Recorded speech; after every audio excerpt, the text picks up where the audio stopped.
Students, welcome back to my channel Excel Express. आज का हमारा टॉपिक है डिसेंट्रलाइजेशन इन इंडिया। अब बच्चों, ये तो हमने पढ़ लिया है कि फेडरल गवर्नमेंट में दो या दो से ज़्यादा लेवल्स होता है। अब इंडिया जैसे बड़े देश का क्या वो दो टीयर्स के द्वारा रन कर सकती है? हाँ, वहाँ जहाँ पर पॉपुलेशन इतना ज़्यादा है, अब तो नंबर 1 भी हो गए हम, साइज़ भी ज़्यादा है, UP is bigger than Russia and diversity भी इतनी ज़्यादा है, इसलिए पावर शेयरिंग बहुत ज़रूरी है, जिसकी वजह से power sharing at the 3rd level बनाया गया और इसको डिसेंट्रलाइजेशन बोला गया। अब ये डिसेंट्रलाइजेशन होता क्या है एक्चुअली? जब सेंटर और स्टेट्स से पावर को लेकर लोकल गवर्नमेंट को दे दी जाती है, या यूँ कह लो कि छीन कर उनको दे दी जाती है। किसको? लोकल गवर्नमेंट को। तो इसे डिसेंट्रलाइजेशन कहा जाता है। इंडिया में इस लोकल गवर्नमेंट को पंचायत कहते हैं और इसका हेड होता है सरपंच। ठीक है। वहीं शहरों में इसे म्यूनिसिपैलिटी के नाम से जाना जाता है और इसके हेड को मेयर कहते हैं।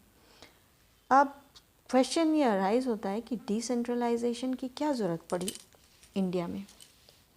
अब भाई, इंडिया में डिसेंट्रलाइजेशन तो बहुत ज़रूरी है, क्योंकि इंडिया एक बहुत बड़ी कंट्री है और इतनी बड़ी कंट्री में छोटे छोटे एरियाज़ में क्या प्रॉब्लम्स हैं, उनकी क्या दिक्कतें हैं, वो लोकल लेवल पर ही उसको ठीक किया जा सकता है।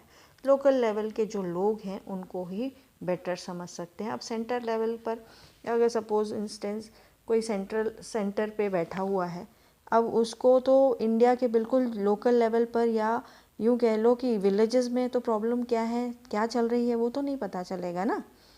मोटे तौर पर पता चल सकता है, बट माइन्यूटली नहीं पता चल सकता है। वो उसी चीज़ को उजागर करने के लिए, उसी चीज़ को हाईलाइट करने के लिए, उसी चीज़ को स्ट्रीमलाइन करने के लिए डिसेंट्रलाइजेशन बनाया गया है, या डिसेंट्रलाइजेशन का कॉन्सेप्ट आया, ताकि लोकल गवर्नमेंट को पावर मिल सके। ठीक है। और लोकल गवर्नमेंट ही अच्छी तरह से इसलिए समझ सकती है इस प्रॉब्लम्स को, और समझकर उसका समझने के बाद उसको सॉल्यूशंस भी निकाल सकती है। इसीलिए डिसेंट्रलाइजेशन का कॉन्सेप्ट इंट्रोड्यूस किया गया और लोकल लेवल ऑफ गवर्नमेंट को भी इसको पावर दी गई। ठीक है। अभी तक तो हमने पढ़ा कि भाई सेंट्रल गवर्नमेंट और स्टेट गवर्नमेंट, लेकिन 3rd लेवल ऑफ गवर्नमेंट जो कि लोकल लेवल ऑफ गवर्नमेंट था, उसको भी पावर दिया गया। ठीक है। अब हुआ क्या, 1992 में इसके मेजर स्टेप्स लिए गए ताकि इसको अच्छी तरह से मोबिलाइज किया जा सके, क्योंकि ये पहले जो था वो ऐसे ही चल रहा था, उतने अच्छे से इसको इम्प्लीमेंट नहीं किया गया। लेकिन बाद में 1992 में इसमें कुछ मेजर स्टेप्स लिए गए ताकि इसको अच्छी तरह से मोबिलाइज किया जा सके या इसको अच्छी तरह से इम्प्लीमेंट किया जा सके। अब पहला जो था पॉइंट, उसमें क्या क्या किया गया? अब रेगुलर इलेक्शंस को मैंडेटरी कर दिया गया। पहले इलेक्शंस जो होते थे रेगुलर बेसिस पर नहीं होता था, पर अब इलेक्शंस जो था उसको मैंडेटरी बना दिया गया है कि इलेक्शंस होना ही है। सेकेंड पॉइंट जो था, seats are reserve in the elected bodies for backward classes, schedule caste, schedule tribes and OBCs. बहुत ज़रूरी था कि इन लोगों को के लिए सीट्स रिजर्व किया जा सके, ताकि ये भी आके अपना अपलिफ्टमेंट हो इनका भी। थर्ड जो पॉइंट था वो था 1/3 seats are reserve for women at local level. Women के लिए भी एक अच्छा प्लेटफॉर्म कि वो लोकल लेवल में आए और रिप्रेजेंट करे। फोर्थ वाला पॉइंट जो था वो एक independent body state election commission बनाया गया, ताकि पंचायत और म्यूनिसिपल इलेक्शंस को कंडक्ट किया जा सके। अब फिफ्थ पॉइंट जो था वो था state governments are required to share some powers and revenue with local government bodies, और ये sharing state to state vary करता है। अब हर स्टेट के पावर्स एक जैसे नहीं होते, हर स्टेट का टैक्स जो कलेक्ट करने के बाद जो रेवेन्यू इनकम होता है वो भी अलग होता है, तो इसीलिए ये स्टेट टू स्टेट जो है ये वेरी किया गया और ये वेरी रहता है। इसमें ये हुआ कि थर्ड लेवल ऑफ गवर्नमेंट जो था वो ज़्यादा स्ट्रॉन्ग हो गया, ठीक है। क्यों? क्योंकि उनको पावर्स दी गई। अब जब पावर्स दी गई तो ऑब्वियसली उन्होंने काम करना भी शुरू कर दिया। अब जब काम करना शुरू कर दिया तो वाकई में कुछ बेटरमेंट होने लगा। अब लोकल लेवल ऑफ गवर्नमेंट के बारे में थोड़ा और बात करते हैं। अब लोकल लेवल ऑफ गवर्नमेंट जो है ना, उसको 2 पार्ट्स में डिवाइड किया गया है for smooth functioning of body. पहला जो है rural local government, specifically for rural areas, जिसको पंचायत राज भी बोला जाता है। और सेकेंड जो है वो urban local government, specifically for urban areas, जिसको म्यूनिसिपैलिटीज़ भी कहा जाता है। ठीक है, यहाँ तक। अब पढ़ते हैं इसको डिटेल में, किसको? रूरल लोकल बॉडी के बारे में, जिसको पंचायती राज बोला जाता है। अलग अलग गांव में पंचायत होता है ना। ग्राम पंचायत सिर्फ एक विलेज की ही हो सकती है, या फिर दो विलेज को मिलाकर एक ग्राम पंचायत बनता है। अब इसमें बहुत सारे वार्ड मेंबर्स होते हैं, जिनको पंच और प्रेसिडेंट या सरपंच कहा जाता है। और ये सरपंच जो है वो हेड होता है, और इनको लोग इलेक्ट करते हैं, और उस वार्ड में रहने वाले लोग, ठीक है, उनको इलेक्ट करने के बाद फिर वो अपना फंक्शनिंग करते हैं। और ये ग्राम पंचायत में जितने भी गांव हैं, सरपंच के पास डिसीजन मेकिंग का पावर होता है। क्यों? क्योंकि वो जो है वो हेड होता है। अब ये पंचायत जो है वो ग्राम सभा के सुपरविजन का काम करती है, ठीक है। सारे वोटर्स इसके मेंबर्स होते हैं, और इन्हें एटलीस्ट 2 या 3 बार जो है साल में मिलना होता है। अब साल में क्यों मिलते हैं? ताकि ये एनुअल बजट का अप्रूव करा सके, और ग्राम पंचायत का कामकाज के बारे में जानकारी ले सके कि भाई क्या चल रहा है, कितना अमाउंट की ज़रूरत है, कितना कहाँ स्पेंड करना है, कितना कर्टेल करना है इस जगह पर, और किस चीज़ की रिक्वायरमेंट है, और बाकी चीज़ फंक्शनिंग सही ढंग से हो रही है या नहीं हो रही है। इसीलिए ये मीट करते हैं, ठीक है। अब लोकल गवर्नमेंट जो है वो विलेजेस तक सीमित नहीं है बच्चों, ये डिस्ट्रिक्ट लेवल पर भी है।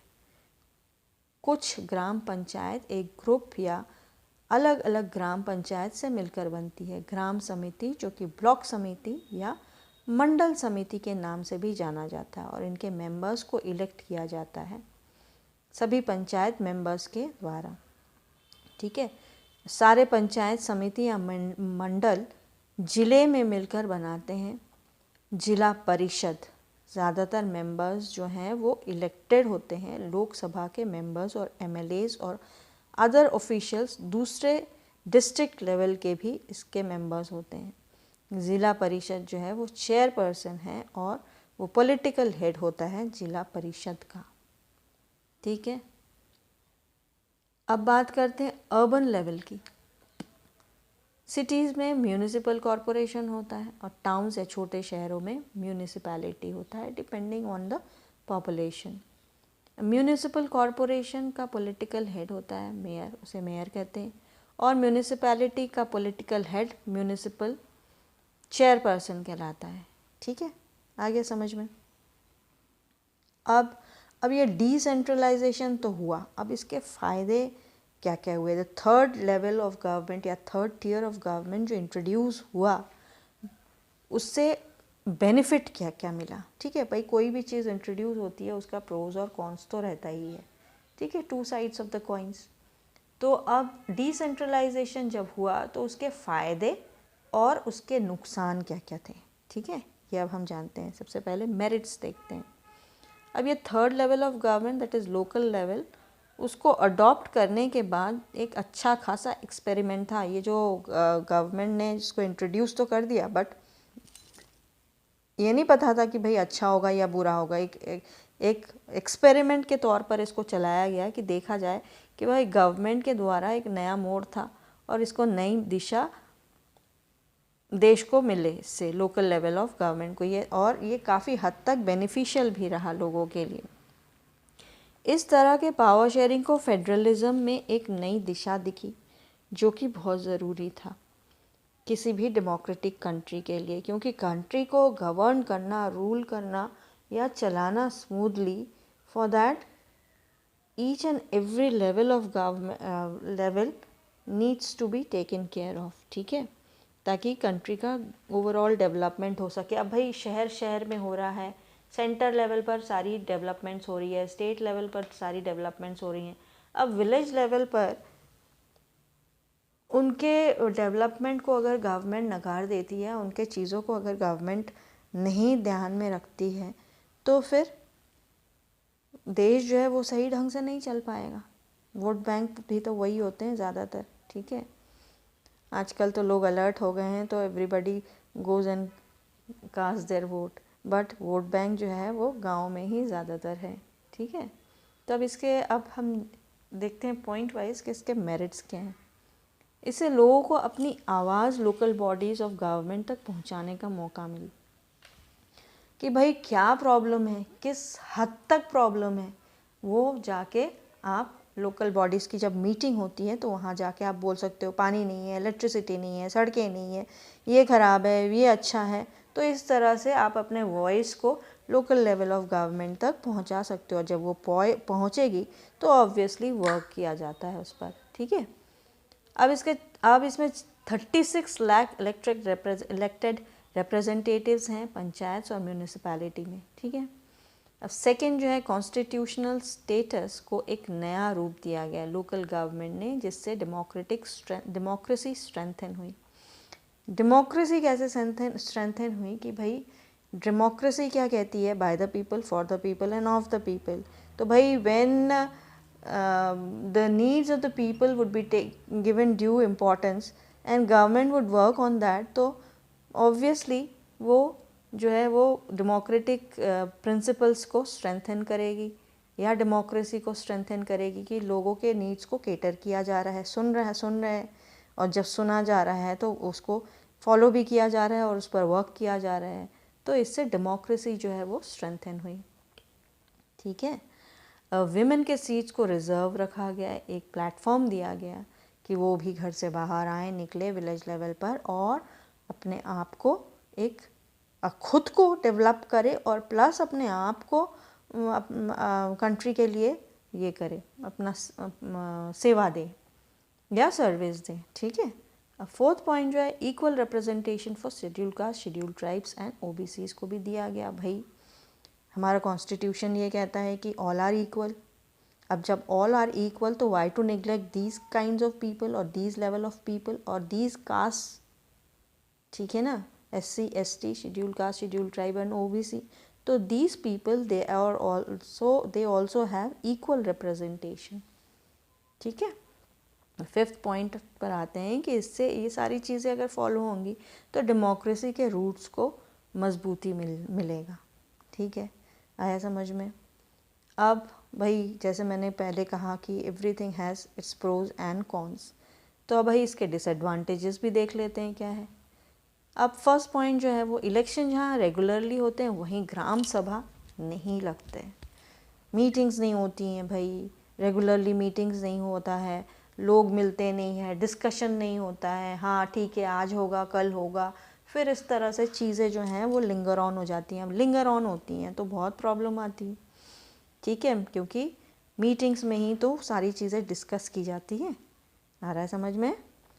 सेकेंड पॉइंट जो है, कुछ स्टेट गवर्नमेंट्स ऐसे भी होते हैं जिन्होंने अपने पावर्स लोकल गवर्नमेंट को नहीं दिए अच्छी तरह से।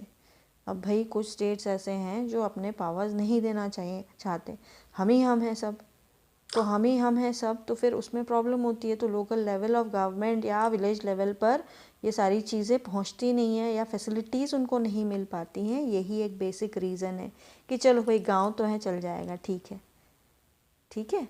तो इस लेवल पर भी काम होना चाहिए। अब नेक्स्ट पॉइंट जो है उसके पास हम आते हैं, उनके पास रिसोर्सेज की कमी होती है। अब मेन चीज़ जो है, अब रिसोर्स नहीं होगा तो फिर आगे काम कैसे होगा। रिसोर्सेज बहुत ज़रूरी है, तो रिसोर्सेज नहीं मिल पाने से डेवलपमेंट्स भी नहीं हो पाएंगे, ठीक है। पर इन सारे कॉन्स्ट्रेंट्स के बावजूद हमने डिसेंट्रलाइजेशन या लोकल सेल्फ गवर्नमेंट के आइडियल्स को काफ़ी हद तक पूरा किया है और उम्मीद करते हैं कि आगे इसी तरह से खरे उतरेंगे। तो बच्चों, आ गया समझ में? ये कॉन्स्ट्रेंट्स और जो एडवांटेजेस थे वो तो थे है ही हैं, और धीरे धीरे उस पर और वर्क किया जाएगा। धीरे धीरे नहीं पहुंची है जहाँ पर चीज़ें, वहाँ पर भी फैसिलिटीज़ काफ़ी हद तक पहुंच गई है। अब धीरे धीरे उम्मीद करते हैं कि जो पूरी जो देश जो है वहाँ पर हर जगह सारी फैसिलिटीज़ लोगों को मिलेगी आगे। लेकिन हम इसके एकदम से इसको नहीं बोल सकते हैं कि कुछ नहीं हुआ है, कुछ तो हुआ है और काफ़ी हद तक हुआ है, और आगे उम्मीद भी है कि और अच्छे से होगा। आया समझ में बच्चों? तो ये था आज का हमारा टॉपिक। एक्सप्लेनेशन अच्छी लगी होगी तो लाइक शेयर कर दीजिए। मिलते हैं एक नए चैप्टर के साथ, नए टॉपिक में। Till then, happy learning.